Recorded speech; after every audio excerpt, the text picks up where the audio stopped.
and using methods from many different academic disciplines.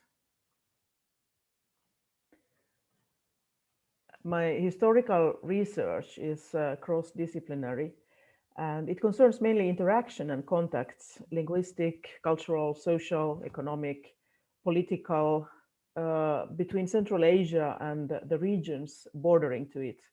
That is the Volga region, the Balkans, Siberia, and East and South Asia. I also work a lot with ethnobiology, which is a discipline which combines ethnology, biology, and other disciplines. Ethnobiology studies the close relationship between humans and their environment. So I understand that you have already been acquainted with the language connections of the Volga Tatars, and you have also read an article about the Tatar identity. So I will focus on the historical background and the sources.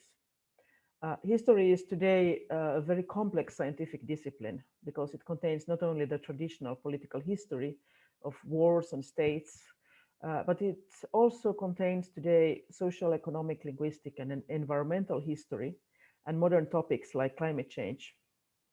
But first, we need to look at the sources and the way Tatar history has been written over the centuries.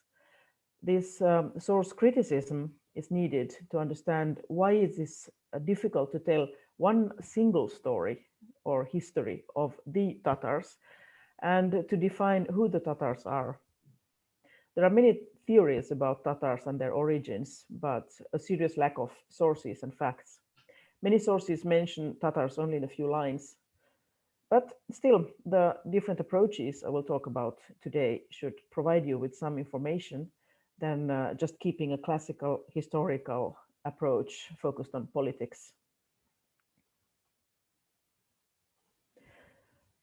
And most historical sources about Tatars are written by outsiders. For the early period, there are Old Turkic, Chinese, and Persian language sources. And from the medieval times, we find Mongol, Muscovite, Persian, Arabic, and then after 1547, Russian and different European sources also from earlier medieval times.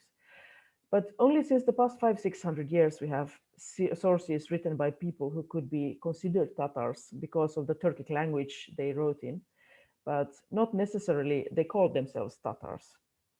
But these sources are very scarce until the 19th century. So a little bit about source criticism.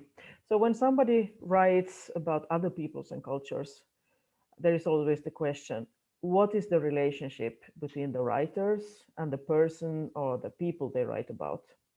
Were they friendly or were they enemies? Why does the writer write like that? What is the goal of the text? So this is the source criticism in historical research. As scientists, our task is to keep an open mind and at the same time be critical towards what we read and hear. Today we speak about fake news, but they're nothing new. Fake news and propaganda have been very common throughout human history. For historical research, it's essential to keep the source critical questions in mind. For Tatar history, it is even more important because the histories of the peoples called Tatars is a hot political topic since at least some 800 years. Peoples called Tatars have been the special object of Muscovite and then Russian propaganda, which have focused on shaping an enemy image of Tatars in order to create a Russian identity. But also in Europe, the name Tatar, especially in Eastern Europe, the name Tatar has negative connotations for several reasons. In the 13th century, when the Mongols invaded Eastern and Central Europe, Tatar was mixed with Tartarus, the underworld and the god of hell, for war propaganda reasons. Now I have a question for you. So I would like to ask you, those who are online, to answer in the chat. And those who are on the spot, they can tell Orsolia and you can put the answer in the chat. Now, the question is, the Great Wall of China. Was it built by the first emperor to keep the barbarians out around 200 BCE? Or was it built to keep the Mongols and Tatars out in medieval times? Or C, it is a myth, it was never built? So you have now a little bit of time to answer in the chat.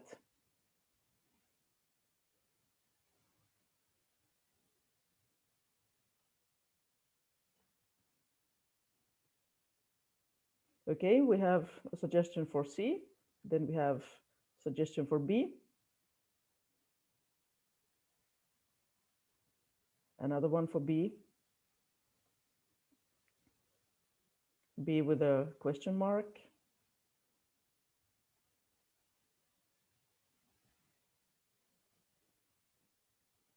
Okay, so the right answer is C. The majority of the so-called Chinese dynasties, which actually are states, were of what is now called barbarian origins. They had very close political and trade connections with the other barbarians. But Chinese propaganda since the 1950s tells that more than 2,000 years ago, the first emperor built a wall against the barbarians.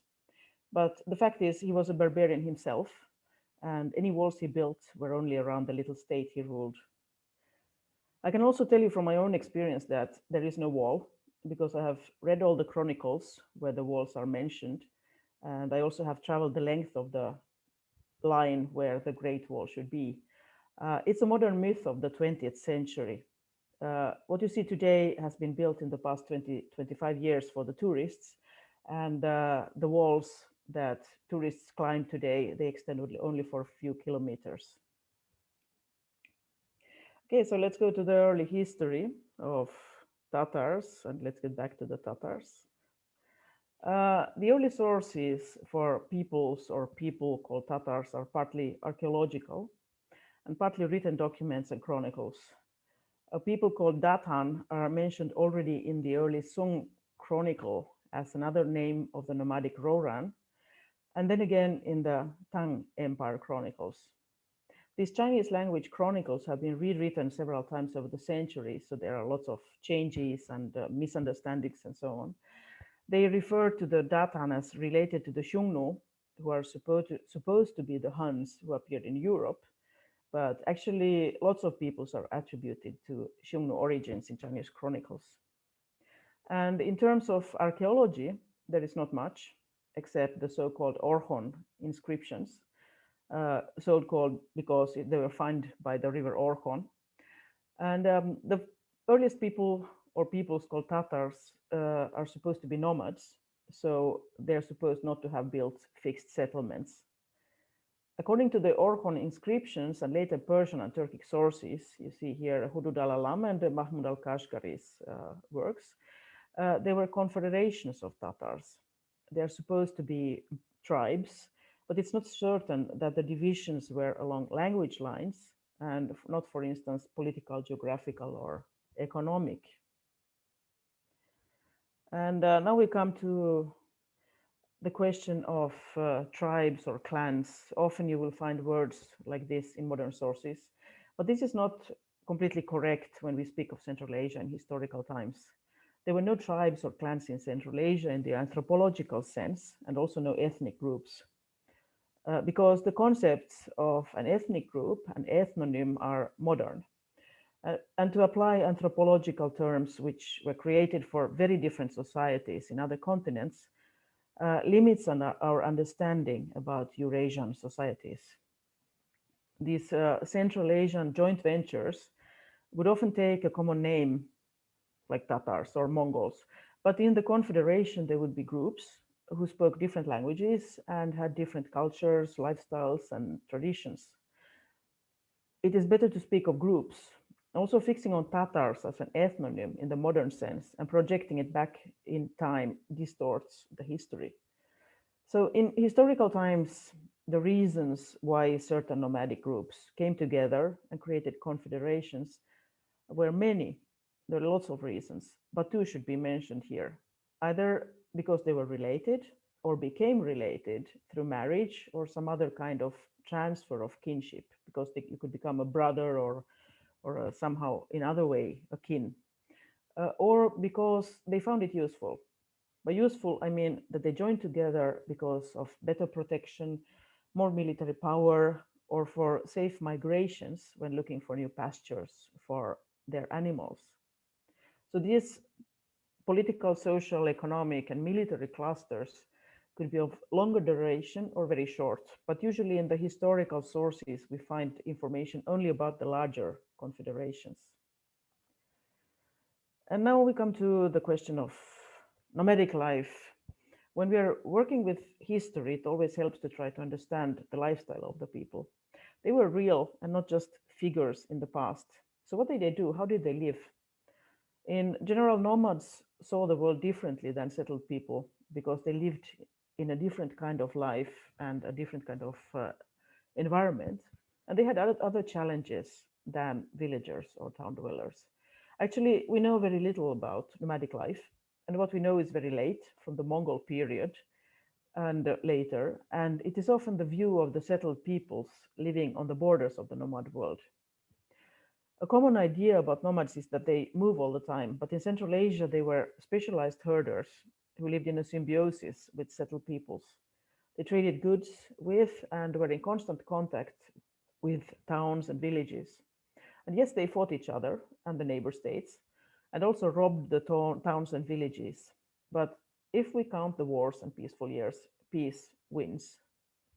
How mobile the nomads were varied very much according to region, environment, climate, and also the historical period. Now I have another question for you, and I would like you to answer again in the chat. What did the nomad diet consist of? What did they eat? Only meat and milk products, animal products and gathered plants, or animal products with vegetables and grain from farmers? Now you have a minute to answer in the chat. A, B, or C?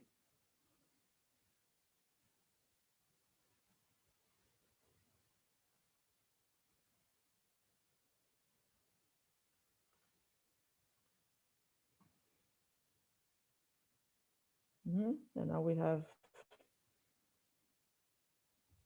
A, C,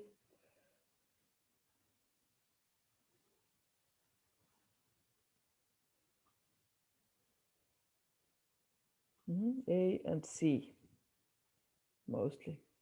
And Maria wrote that wall was never meant to protect trading, tax payment at the border. Actually, the walls that they tried to build was basically to channel in the Ming Dynasty or the Ming period, to channel the Mongols to certain roads so that they could control to the trade of between the Mongols. But that is now a footnote. Okay, so the right answers are B and C here for the nomad diet. The only people in the world who have been found to subsist on only meat are the Inuit in the far north. Their bodies have adapted through generations to get all fibers and vitamins only from meat. All other peoples eat a mixed diet of meat, vegetables, and grain. We don't know exactly what the nomad diet was and in Central Asia, and it certainly varied according to the region and availability of food. But we know from medieval sources that nomads in Central Asia and Siberia not only consumed animals from their herds, but also hunted, fished, and gathered food from nature. And when they went from winter to summer pastures, the nomads in the Golden Horde, we're talking now the 13th century, they planted grain on the way. And when they returned in the autumn, they harvested it. So they were like hands-off farmers also, in addition to being nomads and horse nomads.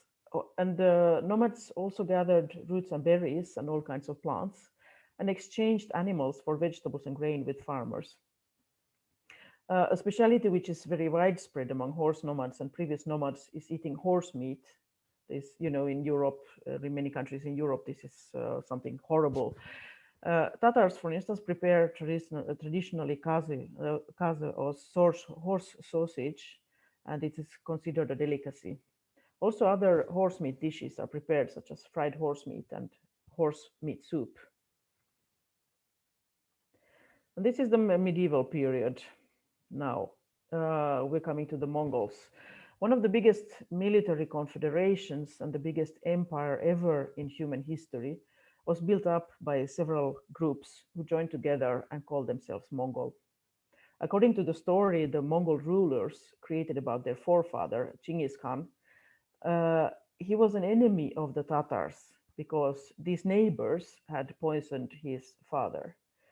The first Mongolian language literary work, which has survived only in Chinese script, The Secret History of the Mongols, was written to legitimize and glorify the rule of the Mongols and naturally also the forefather.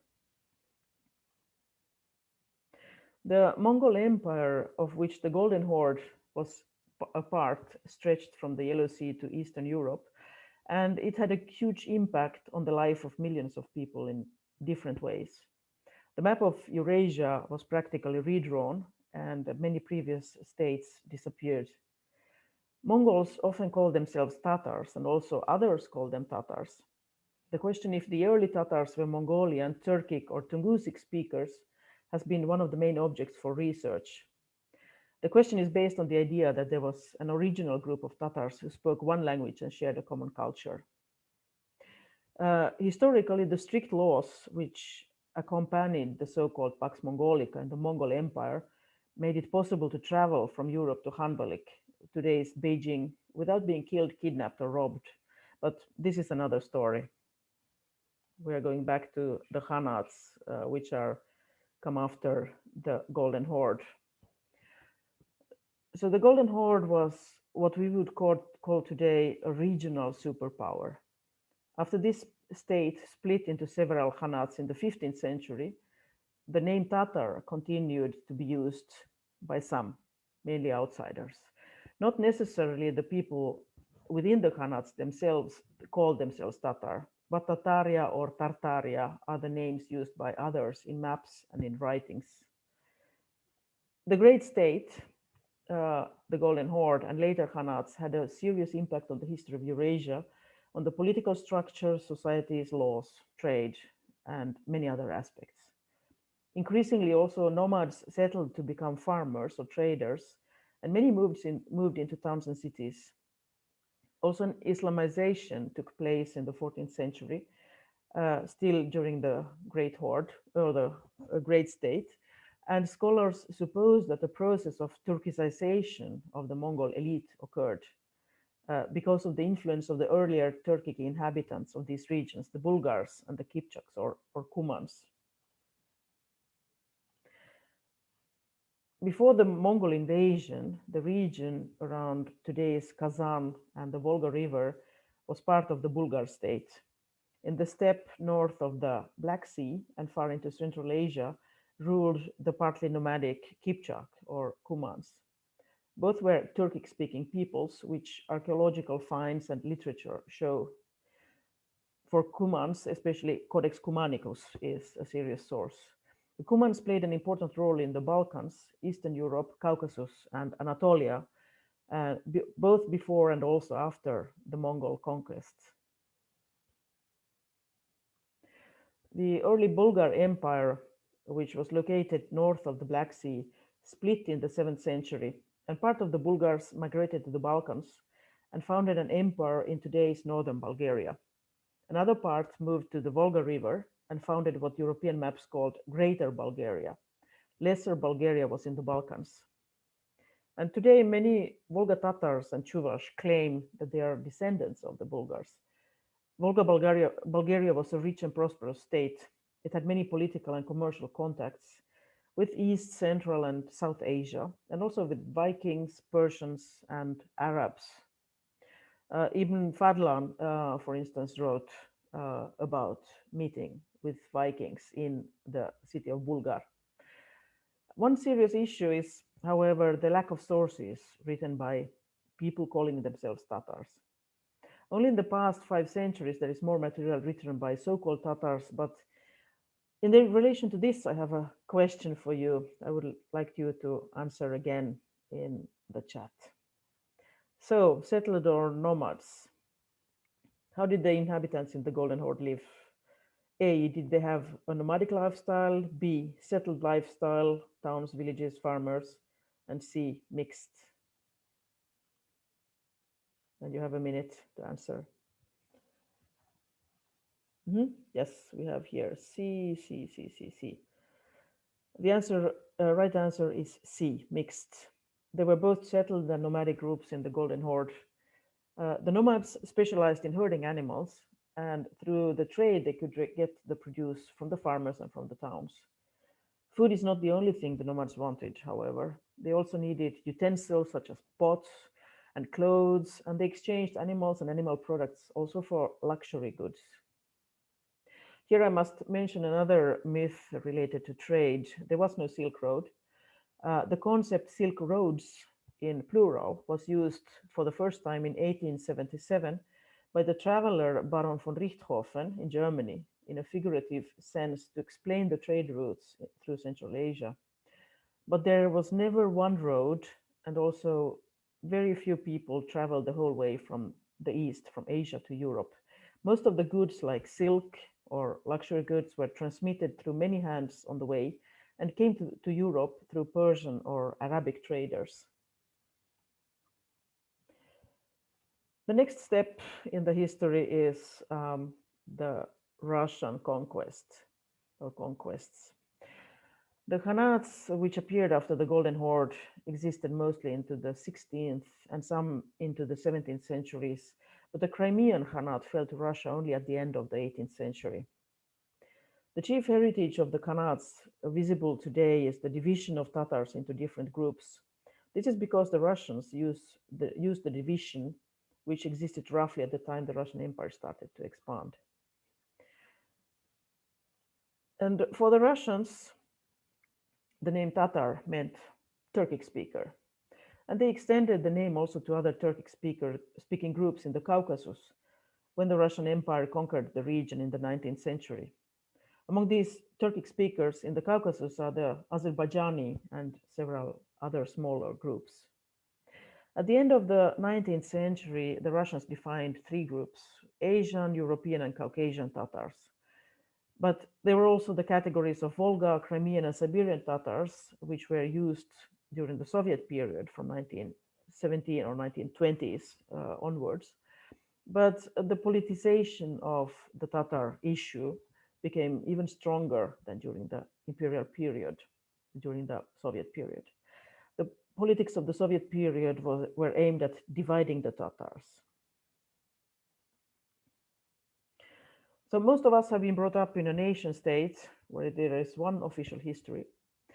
National ideology claims that the people has a common origin, language, culture, and tradition, and preferably also common genes. In the Soviet period, the main narrative was that the Golden Horde and the Kazan Khanate were enemies. Tatars were brutal barbarians in history. And those individuals who held any other views were executed. In fact, they were brutally murdered by the Soviet regime. The Soviet authorities also deported several Tatar groups, among them the Crimean Tatars, to other regions, claiming that they collaborated with the Germans during the World War II. And many Tatars also died in gulags in the concentration camps in Siberia. Nationalism has been the official ideology for 150 years, and we are all educated to think in terms of one or none. But when we try to find the original homeland of the Tatars, the basic question is wrong. The theories which are based on nation change the historical facts so that the facts fit into the theories. But the facts show that the peoples we call today Tatars have multiple origins. Only accepting this, that they have multiple origins, we can understand why there are so many different kinds of Tatars and why there is a great variation among Tatars of the same official group. The regional approach shows that the name Tatar is a reaction about the negative name Tatar.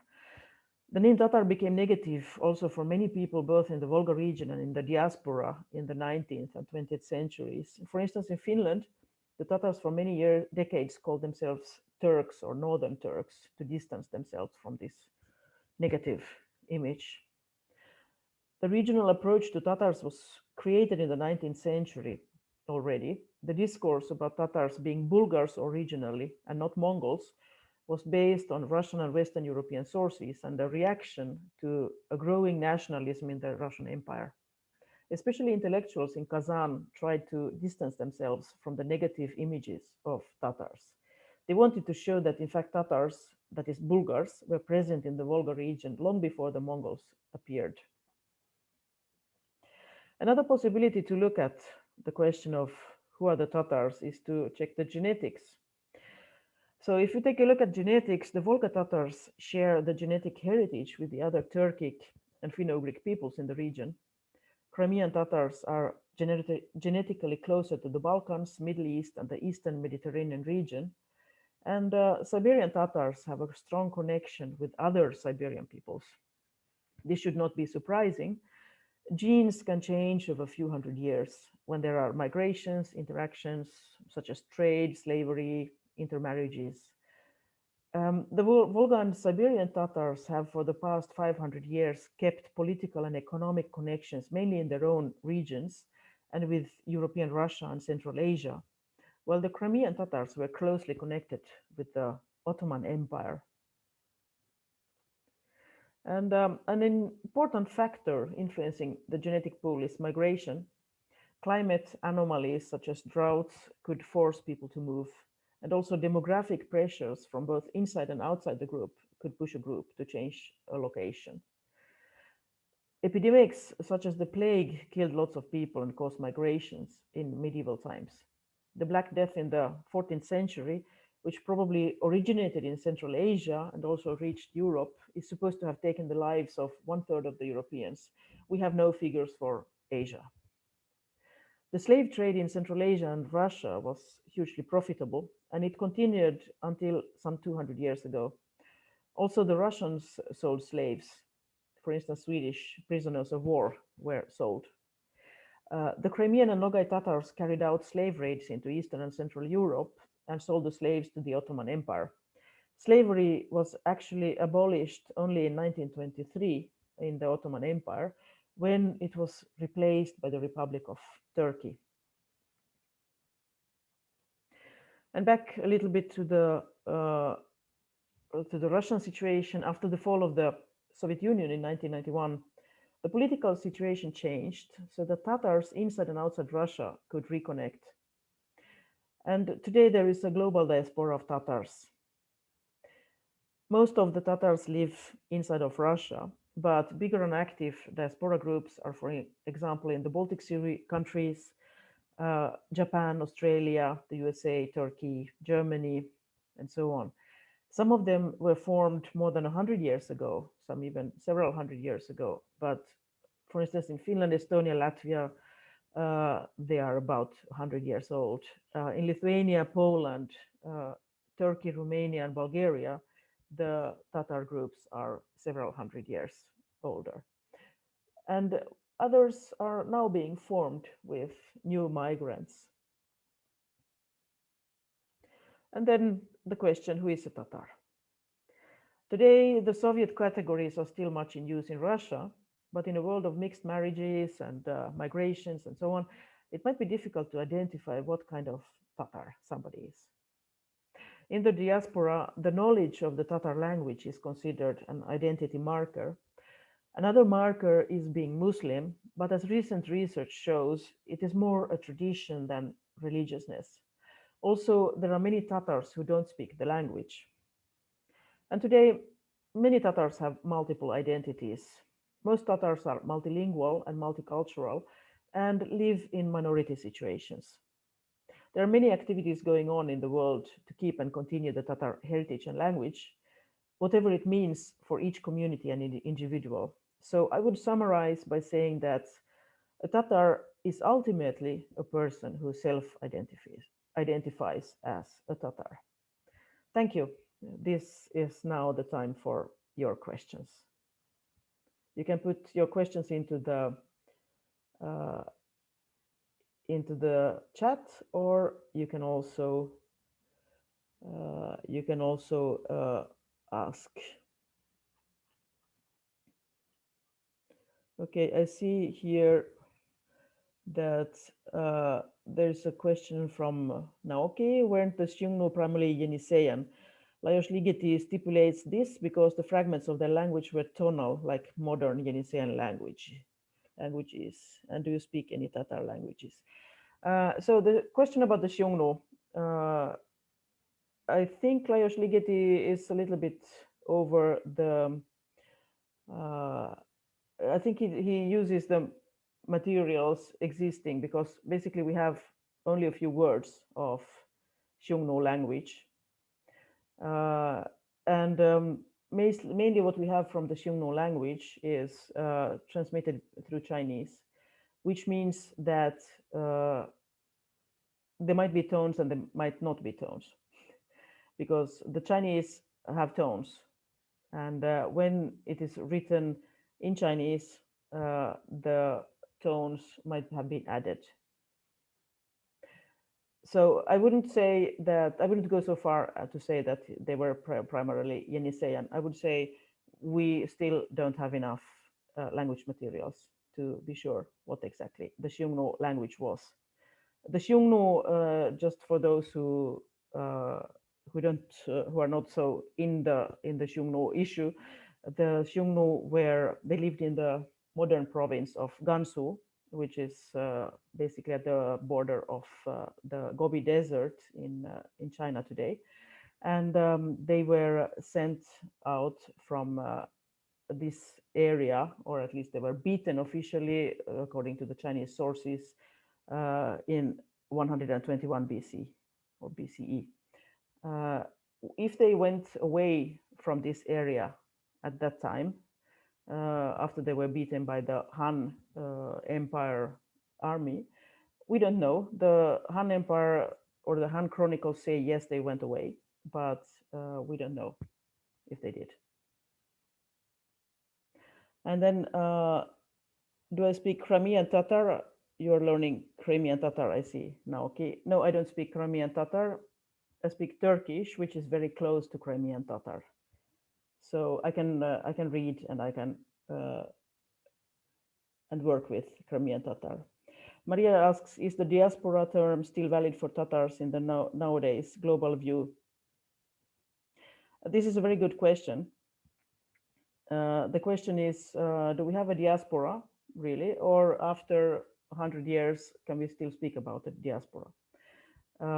For instance, taking the situation in Finland, which you can read about, for instance, in the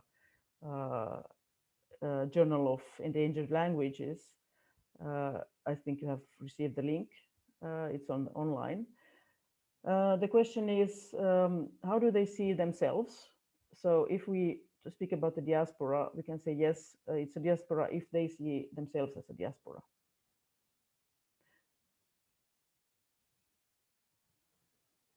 Exactly. Diaspora is just a traditional term for any people from their original homeland, mainly used when spoken about Jews and Armenians. So the question is, how do you classify a diaspora? Do you classify diaspora as people who have left their original homeland? Tatars, like Jews and Armenians, are not returning to the, let's say, original homeland. The question is also, what is the original homeland? In Finland, for instance, the Tatars came from the Nizhny Novgorod area. They are Mishars, and but they reconnected in the 1990s with Kazan, and took a lot of influences from Kazan, both in the language and also like reinventing traditions. So they started seeing themselves as a diaspora from the Kazan or from Tatarstan. And if you ask many people in Finland, Tatars in Finland, so what is your homeland? They will say, yes, we have this village there in the Nizhny Novgorod area, but they connect culturally with Kazan. So I would say I think it's better to let the people themselves decide if they are a diaspora or not. But let's say if you look at them as an outsider, in many cases you would say no, they are not a diaspora because they have actually adapted to the region where they live. And this, with time, with more and more generations, the changes are more and more visible. So we have the inside of you and the outside of you, and we have to decide which one do we follow, or do we accept that there is an inside of you and an outside of you, which are not the same. Yes, yes, this is the case also in Estonia. Yes. Okay. Any other questions?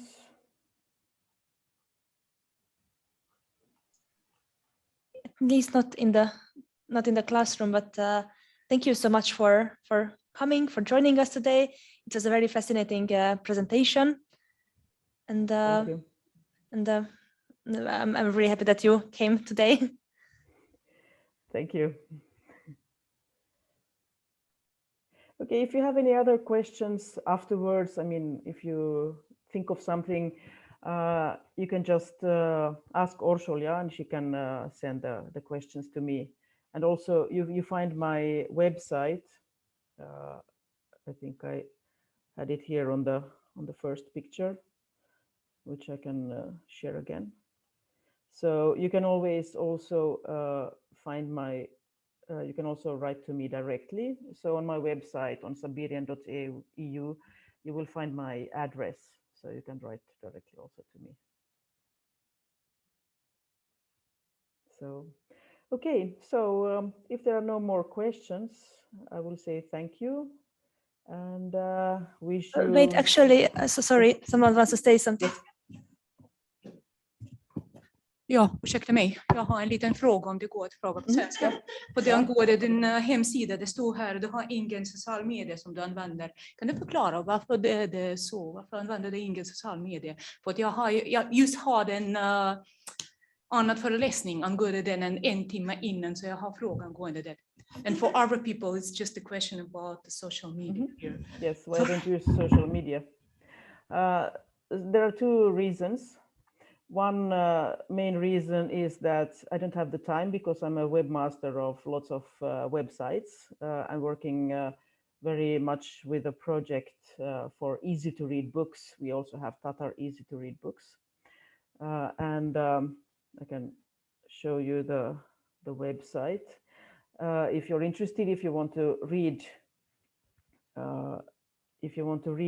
in Tatar, and also let me now just share. So this is the website. You see we have here 7 languages. It's called Bokbil. And this website, so I'm working very much with these projects, and I simply don't have the time to follow or to create my own social media. This is one reason. The other reason is that I'm working very much also with migrants, and I'm working with minorities. And the situation in Finland, where I'm working with these issues, is difficult.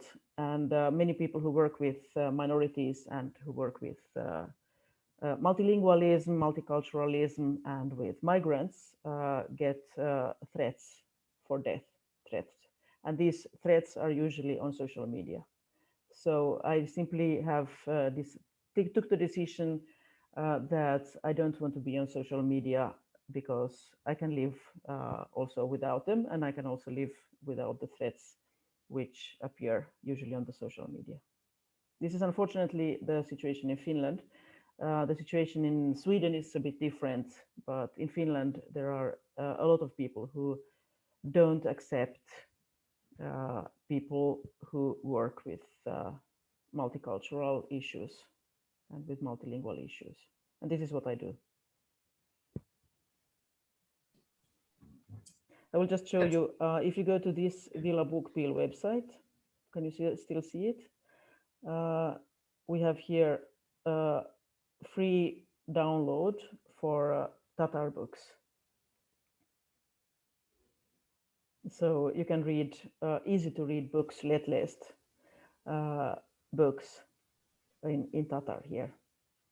And very soon we will also have the books, at least I have already 2 books recorded, and they will be online on YouTube soon. So you can listen and read at the same time. So these are the websites. Yeah, thank you very much. And actually, you can also find this website on ÖIS, like on this main, like yeah. So and I can also put it to Moodle, so that you have it for sure. But yeah, and thank you again for the fascinating presentation, and wishing you a nice, good work day. And see you again. Bye. Thank you. Bye bye.